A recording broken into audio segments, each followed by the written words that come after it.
Aí, pessoal, fazendo a retirada aqui de dois amplificadores, som do carro. A gente percebe uma coisa linda, o negativo, alimentação dos dois amplificadores, vem preto, vira vermelho e encosta na carcaça. Aí o cara me coloca um monte de parafuso de armário, faz essa coisa linda aqui, tá? Eu sei que é uma adaptação. Os cabos passando aí por dentro da longarina.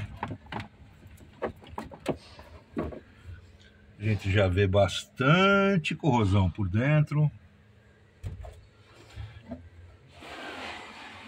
Outro cabo aqui, ó.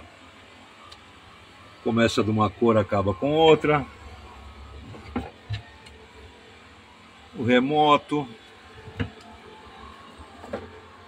Pelo calibre aqui a gente já percebe que a coisa não tá legal. Daí a reclamação do proprietário.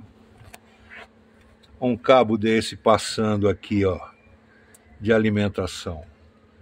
Um 30 positivo direto, esfregando aqui, já com início de marca. Mais cabos passando por dentro aqui da longarina. E vamos caminhando. Bastante marca de ferrugem. Entrando água por todo canto.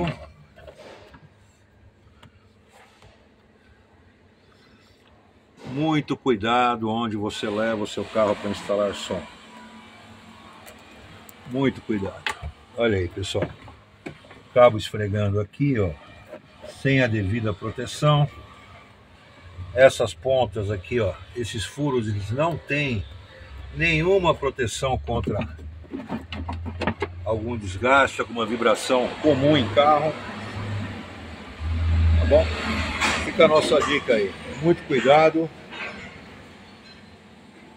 Muito cuidado. Isso daqui pode ocasionar um princípio de incêndio. As proteções que são instaladas lá na bateria ou próximo delas nem sempre são adequadas a esse tipo de instalação. Procure sempre um profissional competente e habilitado. Muito obrigado por assistir. Não esqueça aquele like.